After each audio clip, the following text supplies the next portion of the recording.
Hey everybody, and welcome to the Chair with James. Going to break down the Week 5 scores in the NFL and preview and pick the Week 6 matchups. And it all started October 8th. And shout out to my brother. It was his birthday on that Thursday. Uh, Tampa Bay and Chicago played. It was a real close one going back and forth. Chicago got the lead late and held on to beat Tom Brady and the Bucks 20-19. Odd moment. Tom Brady forgot how many downs they had. And the famous picture with the number 4 holding up. It was just one of those things you don't see from Tom Brady, and it happened. But it was going to be a tough task to even get in field goal range against that Bears defense. They kind of showed up on that Thursday to beat the Bucks. On Sunday, the 11th, the LA Rams defeated Washington 30-10. Ended up being a rainy football game, but the Rams ended up scoring no matter what. They did it. Again, 30-10. Washington just looking like a real mess. Haskins, not even with the team, looking to get traded probably in the next couple of weeks as the trade deadline is coming. So that'll be interesting to see who, if anyone, will pick him up, honestly, because he just looks lost. I guess maybe in a better system, not with Washington. Maybe he can flourish, but maybe have to learn with being the backup, learn with a starter, and see what happens. That's all I can think of. And go from there. So, Alex Smith played for the first time in 2 years, I think, after he had that horrific leg injury, and he was sacked 6 times, and it just was not a good sight to see. Although it was great to see him play, but it wasn't a good sight. Every time he was sacked, you think, "Oh crap," And when Aaron Donald got on his back and brought him down, I think, "Oh crap! Oh crap! Oh crap! Oh crap!" So it was good to see him, but everybody's in a bad situation there in Washington. The Battle of Pennsylvania had Philadelphia and Pittsburgh going at it. This game was pretty good. Ended up being 38-29. Pittsburgh gained the win. Their defense making the stops. Claiborne had 4 touchdowns for the Steelers. Eagles fought hard, but they couldn't stop Claiborne. I mean, he was just amazing. And the defense of Pittsburgh again. I think I don't think they should be underrated anymore if they are. I mean, they're everywhere on the ball. The Factory of Sadness continues at the Meadowlands in New Jersey as the Jets hosted the Cardinals. And the final was 30-10 as well. The Cardinals get an easy win. Hopkins is, again, as a leading receiver in the league. Luckily on both of my fantasy teams. He did the job. Murray did it with his legs. The defense, Arizona did well. Joe Flacco got the start for the Jets. And will again this week. It's not looking good. Of course, the Jets are 0-5. And it's just sad. The Raiders end up winning 40-32 in Arrowhead. The first time they won in Kansas City since 2012. And the first time they beat them since, 2017, I think, 2018, on that Thursday night. I couldn't believe it personally. I was amazed and I was happy, no doubt. And I'll get to that more, when we have the Raider review show that we have here on the chair. That I was just amazed. The youth showing their will to win. The defense gained in Mahomes.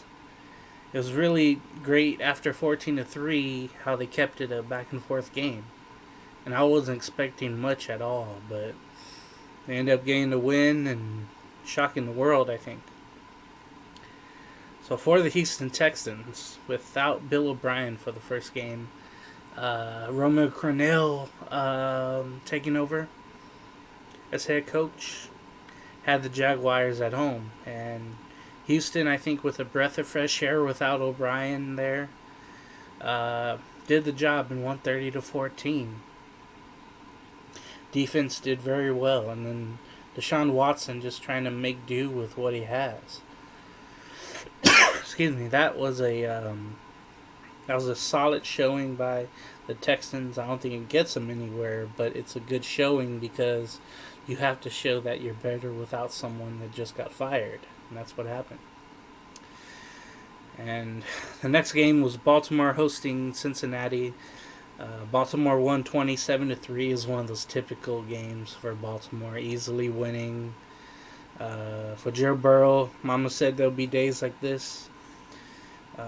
Getting sacked a lot, throwing some picks. Defense, Humphrey and Peters doing the job for the Ravens, doing well. Easy game for Baltimore. In the NFC South battle of Carolina at Atlanta, Carolina held on to win 23-16. I'm so happy for Teddy Bridgewater, honestly.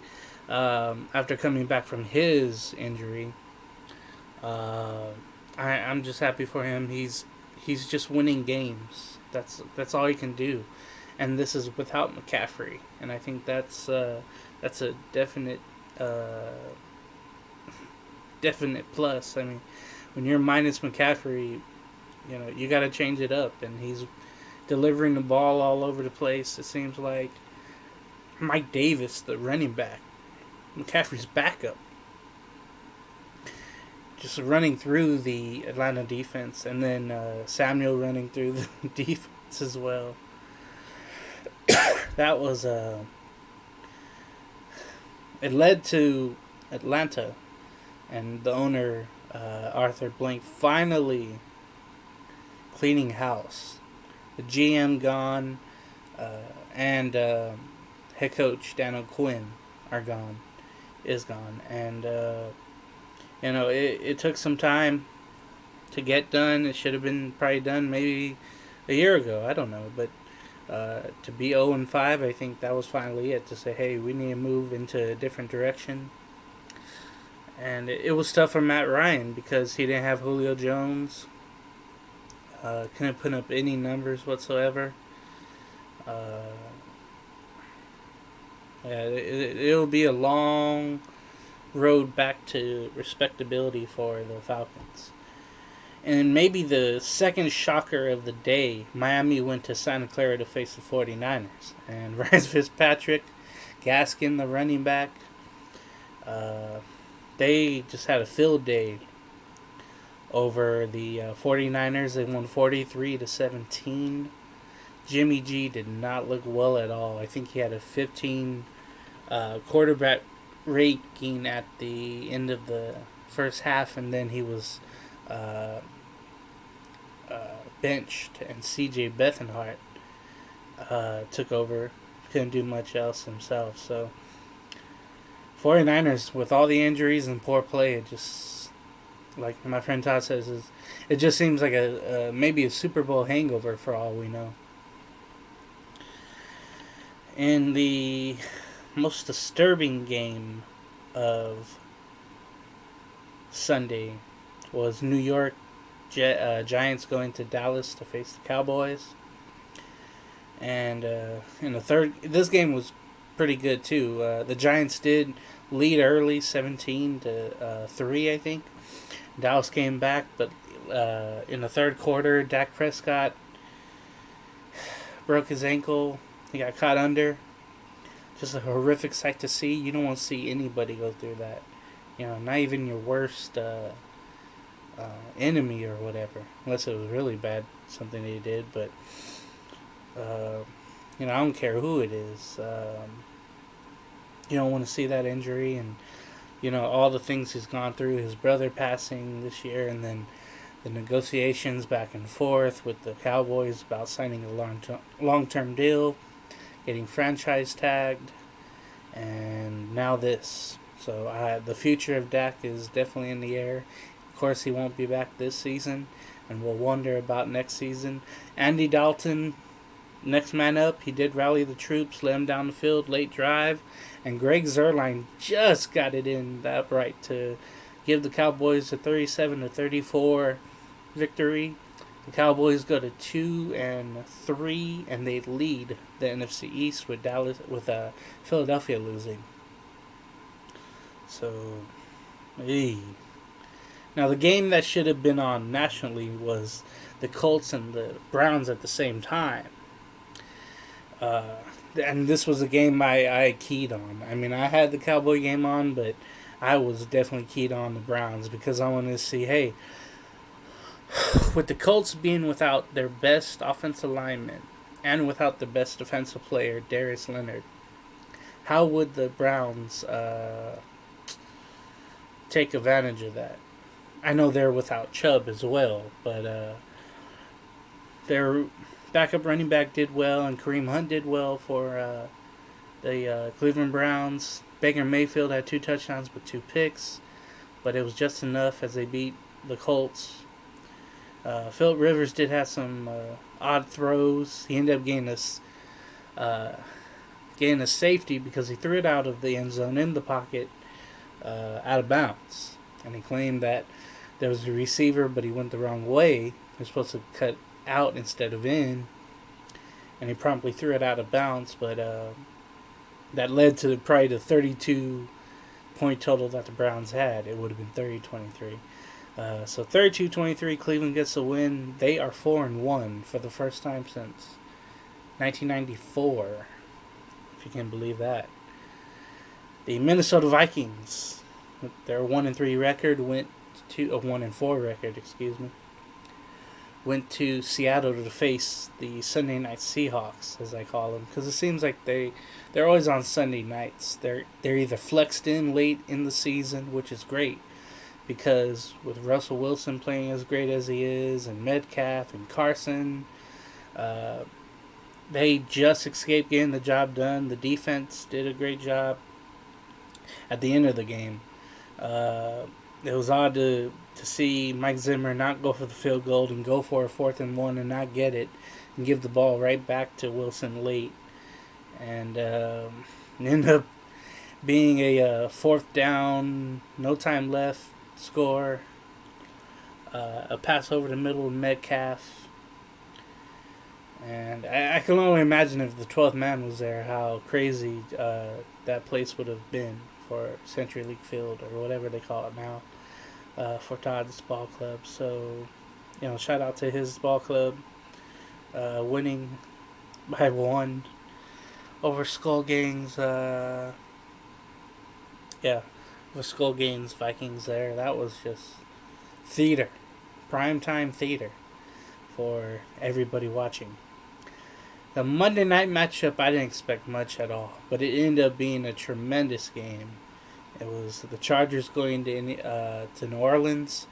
Of course, the news of that game was Michael Thomas punching a teammate earlier in the week, which people were saying they were surprised that he was doing that. Well, I'm not. He's starting to become what I never wished he would, a diva. And so he wasn't playing, suspended, of course. This game, the Chargers led. Again, I think 4 out of the 5 games, they had a lead late, and they give it up. This game ended up going to overtime.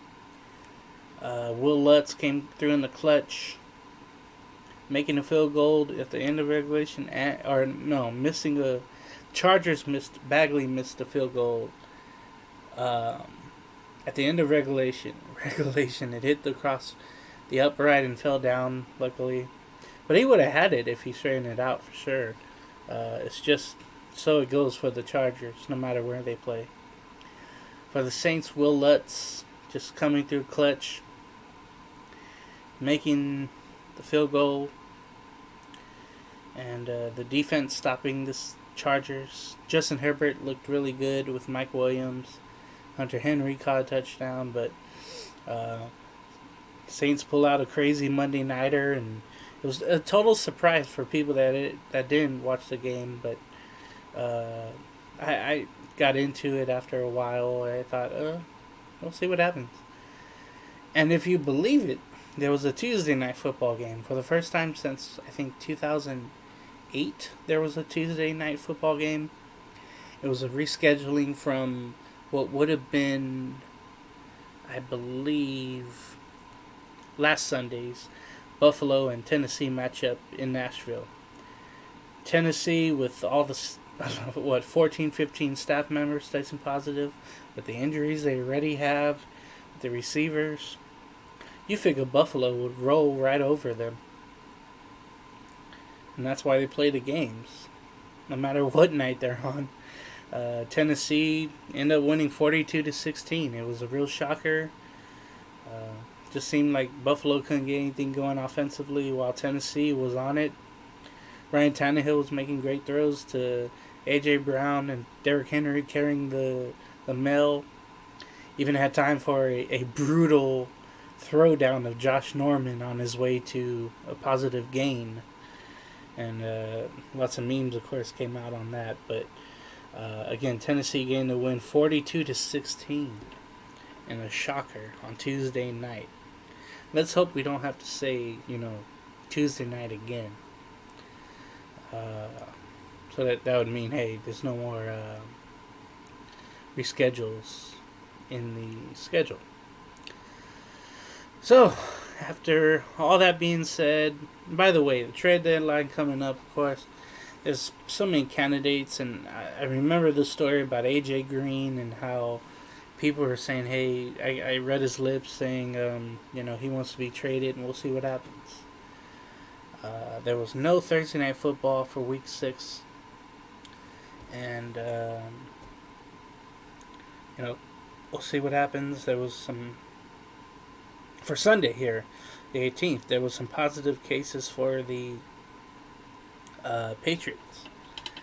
And I don't know how that's going to affect them, but Denver will play New England. That was supposed to be on Monday, the same night as the Chargers and Saints, but that is not going to happen. That's going to be at 10 o'clock on CBS, but I expect Denver to, I expect New England to win. Cam Newton might come back for that. I think the running game will do well against the Denver defense. Ryan Rippon will start for Denver, but I think New England gets that.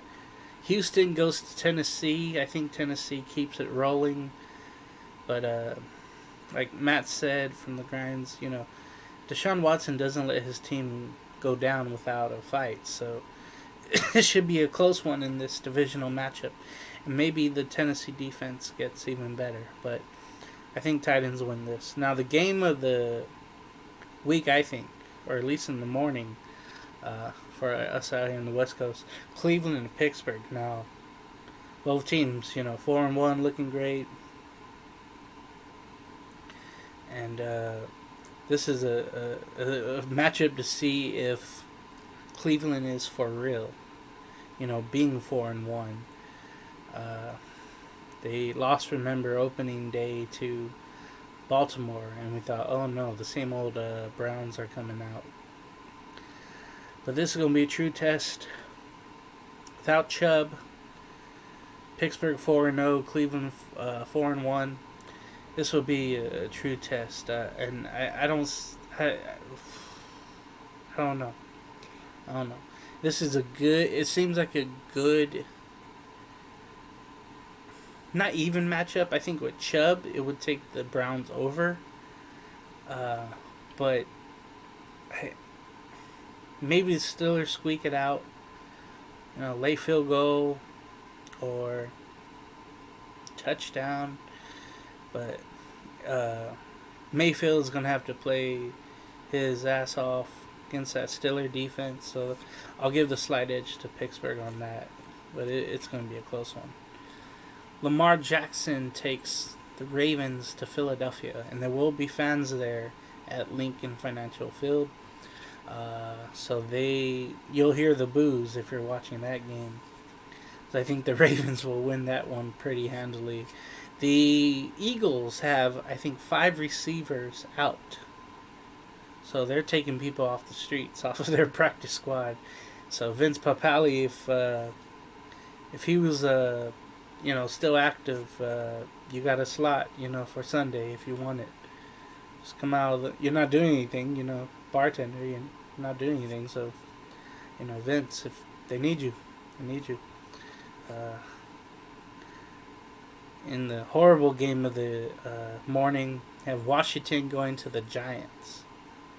Washington with 1 win, Giants with none, but I think that ends. I think the Giants mess up their draft pick and get the win at the Meadowlands. I think you'll see more of Devontae Freeman playing well. He had a great game against Dallas, no doubt. And it was good to see him after the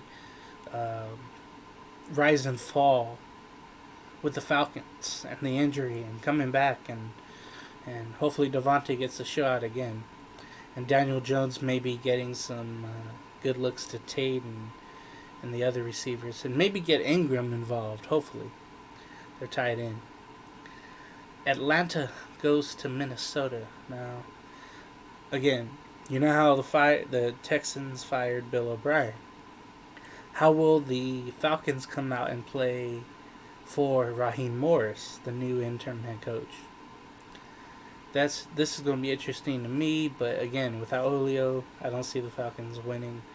I think a good dose. Well, I don't know how Dalvin Cook, questionable as well for the Vikings, but I expect Justin Jefferson and Thielen to have some great days for the Minnesota Vikings and win that game. Detroit goes to Jacksonville. This is a real toss-up. Both have bad defenses and suitable offenses to score. So this might be a high, like 33-30 win, maybe for Detroit. I'm going to go. The next morning game. There's a lot of morning games, thank God, just to get them out of the way. Cincinnati goes to Indianapolis. Big age difference between Burrow and Phillip Rivers. I think the Colts win this game, though, pretty easily. But maybe Joe Mixon can do something. But the defense of the Colts is just amazing right now, so I don't know about that. So I'll go with the Colts. Last morning game of Sunday. Chicago goes to Carolina. Now this seems like a total toss-up. Both you can't really trust and say, that, they're going to win. This might be, a field goal because you have two quarterbacks just looking to prove themselves even more after getting second chances. Nick Foles for Chicago and Teddy Bridgewater for Carolina. I'll go with the Carolina win late. I gotta think maybe that's gonna happen. Now the 4 o'clock slot for back east. The winless New York Jets go to Miami to face the Dolphins. And if you saw last week, the Dolphins had a great game last week in Santa Clara against the Niners, and I think it will continue. The Jets are starting Joe Flacco. They have Crowder, but that's about it. It might be a thing where the Jets don't win a game this year, but who knows? So I'll go with the Dolphins in that. And the Battle of the Bays later is Green Bay going to Tampa Bay. Rodgers versus Brady. This is the Super Bowl I think everybody wanted all those years with the Packers and the Patriots. This one, coming off of a bye, Rodgers should be pretty good. Tampa coming off that loss, but they had some days off to think about it. Which defense gives up the most points? That's going to be the question. So, I'll give the slight edge to Green Bay, but I hope it's a great game. I really do. The LA Rams go to Santa Clara to face the San Francisco 49ers on Sunday Night Football. It should be an easy LA win. The 49ers are in shambles. You don't really know which quarterback will show up. They're hoping to get Mozart running again with McKinnon. That's the only hope. I mean, they're injured all over the place. The Rams are running right now, 4-1, trying to show that they're not a fluke. And with the Seahawks on their bye, the Rams are hoping to gain a half game on them, as the Seahawks are 5-0, but on their bye, the Rams trying to go to 5-1. So that'll be Sunday, and not a lot to look at, but a lot to wonder, I guess, to say, hey, what could happen. For Monday, we have a doubleheader. Of course, it wasn't planned, but let's see. First game is Kansas City at Buffalo. Now, this one should be interesting. Chiefs signed Le'Veon Bell after he was released because nobody wanted him from the Jets, but he will not play. Of course, I understand that. I think Buffalo wants to show again on the national stage that they did not show up, but they want to show up now, and against Mahomes, they really want to show that they're for real. I still got to go with the Chiefs. I think. But I'll tell you, Buffalo's defense, they really got to show up. I mean, you saw what the Raiders did to Kansas City. Somehow they got to do the same thing. Have the same game plan. Get to Mahomes, sack him, something. They got to do something. So, but I'll give a slight edge to Kansas City. And the scheduled Monday Night Football game was the Arizona Cardinals going to Dallas. Now, Arizona hasn't been on Monday night for a while now, as far as I remember. Had to be like 4 or 5 years ago. And Dallas, of course, coming off the Prescott injury. Andy Dalton now starting. It's going to be interesting to see how many points are scored in this game, because both defenses are not good at all, and both offenses can really score. And is Elliott going to get the touches needed to maintain drives and to score himself? CeeDee Lamb and Gallup, are they going to work well with Andy Dalton with more practice time? Will Callum Murray not be afraid of the big stage of Monday Night Football and do his thing? Run around, find Hopkins and Fitzgerald, and get the running game going with Edmonds. This should be an interesting game. I'm going to give the slight edge. I can't believe I'm saying this, but I'm going to give the slight edge to the Arizona Cardinals. And I think with Dak Prescott playing, I would have gave the slight edge to Dallas. But I think the Cardinals coming in off of a win versus the Jets. I know Dallas won too.